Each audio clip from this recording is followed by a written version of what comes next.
Madamu tomala budde guno kasita naguyingiddemu ne bw'onaasasula ebiyaaye nze ndi wanjawulo mwamuteringiyo ogenda kakasa nti nze no amount of intimidation eŋŋendako. Let me tell you woman, oba obadde olowooza biri by'obadde ogenda okabira ewa bannakiwala ng'ofuneyo ebisirusiru bijje kuno nga biteekako ebivumo, you're just joking. You don't know how you're even emboldering me more. I work best under such. You try your stupidity, ogenda okumanya. And you will tell us ani yakwata omuwala oyo. We will see who will have the last laugh. Ojja kakasa nti buli gw'obadde okubira naye amanyikiddwa ne bw'obadde osasula to destroy this man's image mu mawulire. Even the first people you paid, you will see all the records. Bweweetambuze ku YouTube channel gy'obeera nga bw'olayira okutta ekitabo ekitukuvu, abo nabo basasule. Ogwo musobola gusaagiramu nga ffe situguliimu, ekyo nkibagambye. Obwo buziga bw'emmese bwe baali beekaabye, buziga bw'emmese bwennyini. To con the public. So we have written eri embassies zino ez'enjawulo zigenda kutubuulira ani yali agezaako okutrafficking omwana ono. This is not small. We want immigration etubuulire mu file eky'omwana ono yafunira passport and what the purpose was. Muyinza okuzanya n'abantu ba mediocres. And you are going to tell us the proliferation racket and anything that deals with human trafficking okutambuza abantu. Even WhatsApp can give us the records of your conversation. Naddala ekyo babadde bagamba nti muyisa abantu bye mubadde mugamba nti ku border ya Mexico. We will know. We will know. Who changed the names? Batugambye waliwo amannya g'abantu be yatwalirako abaana omwami oyo omu nga purporting nti baana be mu United States of America, but we will also know. Because, of course, we are going to get those records. We will write to the embassy, but also the State Department. But we will in which capacity kubanga records tuzina ng'omukulu agamba nti alina capability okutwala abaana b'abantu n'abayita ababe ne babawo obutuuze mu America. Nga kwabadde asinziira to destroy this man's home. Imagine. Ebyo byonna wandibikoze, but not to get this man in prison on trumped up charges and then you ask for his land. Anti nono yagamba mu interview and we have that record nti omwana bamugaba baali bamutwalira mu America. Okay, ajja tubuulire oba yali asabye ku visa, oba yali amuyisa mu lyato, oba yali agenda muteeka mu gyatuuke oba ebirala. Anyway, finally obujulizi obuviira ddala ku any witness who is a self-confessed criminal tebugibwako nga bonoga nti hadithi oyo aba tekyamugibwako. Neebaza abantu mwenna mu ggwanga abakyalidde Hajji, era abantu bagambye nti bbeeyo ya Hajji takwata ku ssente ze. Ne bwe banaamusaba obukadde 100 tuteeke buteesi ku TikTok abantu bagenda busondera mu ddakiika 2. Ne bwe banaaba abantu 1,000 bagenda busonda babuweeyo. Ekibuuzo kiri nti yalya teyalya? Ffe ng'abazadde kitwagala okumanya. Taata wa Nisha okiikiridde bataata emirambo egitambula. Omwana wo n'abeera mu buzibu n'ovaayo kujja mu kugoba gwa nsimbi. Oba bakusuubiza ki musajja wattu? It's unfortunate. It is unfortunate. Naye njala kwebaza poliisi y'e Katwe, mwebale nnyo mwebalire ddala okuyita omuloopi n'omuwawaabirwa n'annyonnyola. Taata n'alagirwa aleete ssente ezimubangibwa, ebyapa biveeyo gye biti. Okitegedde ekintu ekyo? Taata Nisha gusasula ssente bajjeyo ebyapa eri gye beewolera ssente kuba munaye weewola tezaali za kuweebwa wali ozze kubba mukazi n'omusanga ng'alaba. kati oyo hands down bamukubye knockout hands down. Nabagambye ono mukazi bukazi naye mujja muwulira abakazi twava ku level y'okutulowooza nti tuli basiru. She's just a woman akutta akakota k'abantu konna akafunya kyebaleeta kyafunya kyebaleeta. Mama Nisha ne bulamu obujja njagala mbe nga nkumanyi mukwana. Kati Tata Nisha gwe tukuggyeko emikono. Nye njagala okusaba omukulu Balamu ne ofisiyo Tata Nisha akwatibwe. Tata Nisha wali ose Mama Nisha obujulizi bwe buli n'enkovu weezirina buli kimu weekiri. Okwatibwe ogwo omusango gumu attempt murder. Omusango ogwokubiri actually bolosa abantu babiri omwana munda ne nnyina. Omusango gwokubiri kusuulirira buvunaanyizibwa bwalagajjalira nnyo abaana osanga singa wafaayo ne bino tebyali baddewo. Omukulu Balamu ne ofisi ye y'abaana mutuyambe mukwate omusajja oyo on behalf of abaana. Kirungi yeereese tagenda na kunoonyezebwa yeereese yena yazenga yabadde saati yakubaana naye nga kyekituufu mu kirabe ogwo gw'obubbi ogusooka tugugjeewo eyaloopye ogw'obubbi yabanjibwa emmotoka z'emipiira agambye tazimanyi tazimanyi amanya yagamba byapa n'ebyapa eyabiwola gye beewola weewali eyali omujulizi waali n'ababirina weewali era poliisi egambye Tata Nisha genda okole ssente ogenda osasula ebyapa biveeyo. Oyo amukubye hands down mutuwa owookubiri. Next anaddako ani addako naye nga ffe abazadde tukyabuuza ekibuuzo kyekimu yalya oba teyalya. Bw'aba yalya aliwe, bw'aba teyalya poliisi mutuwe yalya. Byebyo bakwano kyansuuga omugwe nti justice for Nisha. Character assassination mugikola ku muntu mukyamu si ye yakwatibwa ye Nisha. Justice for Nisha kyetwagala ffe kyokka.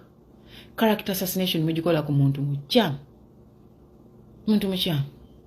Justice for Nisha. Oyo awedde kati mutuleetere omulala, mutuleetereyo maidi, mutuleetereyo driver, buli omu mumuleete tujja kumukuba left right center mpaka nga tufunye justice. Era judicial ya Uganda tubatunuulidde Nisha aleme kufuna justice. Mugenda kuba mugulidde abaana bangi ekkubo okukwatibwa n'abakazi okutulugunyizibwa nga bakimanyi teri alitaasa. Naye ffe tusaba kimu kiyingireko ewammwe ng'ate muvudde mu buyinza temukyasobola kubaako kye mukola. Hajjat Zullah salamu alaikum. Bano bibasobola.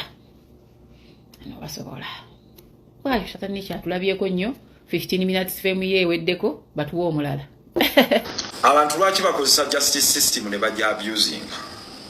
Naddala kikyakidde nnyo mu misango gy'okwagala okubbako abantu ttaka. Nsanzeeyo abantu abalala bangi nga boogera ekigambo kimu Haji bansibira wano batwala ettaka lyange. There is something wrong.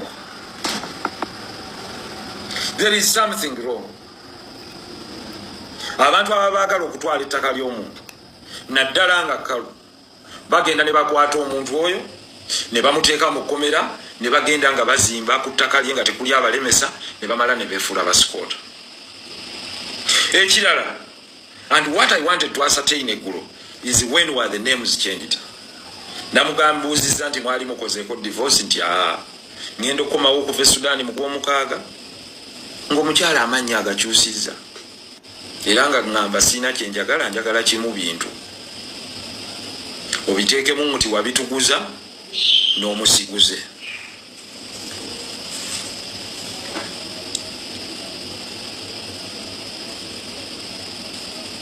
Abantu ensi bajja kiki kye bajjagalako nnyo ekyo ekibaleetera omululu okufaanana bwe guli.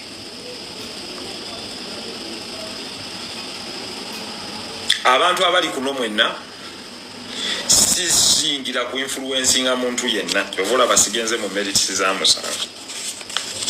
Naye twewaayo nti Haji wanaaba aleeteddwa njagala okubategeeza nti ekisooka agenda kuleetebwa for mention bamusomere nti omusango gukuvunaanibwa gwe guno ne guno bajja kumuzzaayo ekigo ku rimandi kubanga kooti esoma ekyo ate si yeewo okweyimirirwa newankubadde kooti eyawansi ekusomera naye okweyimirira okujja mu kooti nkulu eyitibwa high court. Kakati bakyala kimpadde ababbi lwaki bayita nnyo mu musango gwa defilement mu capital offenses kubanga bakimanyi nti basobola okutereka emyezi 6 nsaba mu mpuliriza era bino kulwabaka bannange ndowooza tulina ebintu bye tutakoze bino bye twandibadde tukola mu mateeka g'ebiruma abantu ironing out the mistakes in law nti omuntu akimanya bumanya nti bamukwata nga tebannaba na kunoonyereza ateeberezebwa ne basooka bamusiba emyezi 6. Kati remember bwe bakutereka emyezi 6 bano bakola buli kye baagala oba bakuteeka in a situation gye bayita desperate situation. Buli bw'obeera desperate ekiba kiddirira kwe kuwaayo ebibyo. Nga bwe nabagambye nti akakodyo kano babadde bakakola nnyo ku bantu abava ebweru banva Dubai nvaawo akomawo azze mu December addayo mu January nga bamubakira ku kisaawe bagulawo fayiro ka police post egundi bakunoonya ku musango gwa defilement naye bw'otuwaayo awo million 5 tubimala.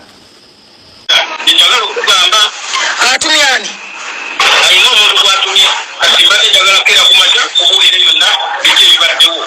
gwatumye bamwitani Watumye babadde bamwita Yusufu yakedde okunkubira n'ampita. Yusuf Kawalya alina ebyapa ye Kawalya Muhammad. kante Kawalya Muhammad yabifuna atya? Kati agamba nti ensula yabimutwalira namuwola nti oba neyamwewolako million 6 something like that. ate gwe bikwatirako wa otyo kati tebirina we binkwatirako ate babadde bagamba nti babimpe sula nagamba sente ye zabanja zabadde amanja azirese Kawalya azimba Kawalya nagamba yagala sente ze naye bannange Hajji Kintu nkubuulire tulina okulaba nga tuwaana kuba omusajja oli omuzeyi ono muzeyi yaani mpozi matovu oli omusajja omukadde ono agenda akotakota yani muzeyi matovu muzeyi matovu wangamba alina emyaka 9 mu emeka 95 ono ekyapa kyekyo oyo omukazi nakyo kyeyabba bikubirwamu. tulina okuwaana okulaba omusajja otumuwa ekyapa kye takufiirako nga tomuwadde kyapa. Mbadde nkusaba okuwulira ekyawe nkusinkana njogere naawe tugende ku poliisi wali bamuyita pulezidenti ebintu byonna bigwe bulungi nnyo. olaba anaabikuwa agenda kubimpeerawo kati wekituuse nina obujulizi nawe biri ndabyewo nesente zebabanjawo era nabo bayogedde bebayogedde nabo bayogedde nawe ku ssimu amalowoozi tusobola okugafuna bulungi agenda kubimba bulungi midiya yagitidde okumulabisa emirundi gyonna nga mubbi ate nga mubbi obukulupyakulupya bwabuti bwabadde atwaliramu ebintu by'abantu kati buzuuliddwa. naye bannange bajjini wali olyagazaki Hajji simanyi na kumanya kyeyatutuusaako naye nsaba webale nnyo webalire ddala ate kino kyewatuusaako tokola statement obwedda balinoonya nga balikubira amasimu balikwata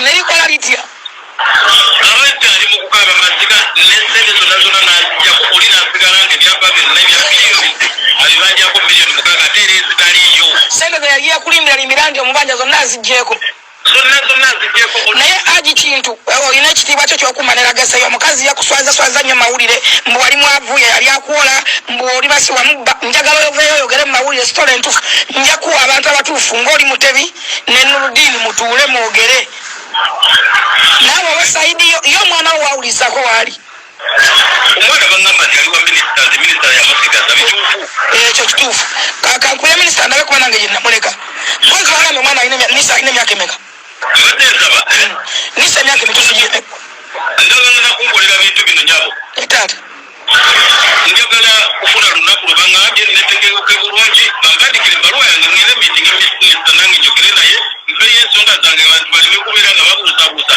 nti tuli basajja bakyamu naye nga tuli batuufu oyo mukazi tetwamuula. amiina munnange ekyo nkiriko era nkikola ne minisita wa Kampala era agenda kumiitinga ensonga zitegedde dda kakati Nisha waŋŋambye alina emyaka emeka emituufu Nisha gy'emyaka gye gyekyo 14 ate 17 gye waŋŋambye anagambye nti twagendako nga tuwawabira omwana nga batwawabira olw'omwana oyo nga tugenda omukebeza omusaayi naye omusaayi twagendera omukebeza omusaayi yali 3 kati gwazzemu n'obyetegereza kati empapula z'omusaayi bagenda kuzindeetera olunaku lw'enkya nga nkebeza abaana abo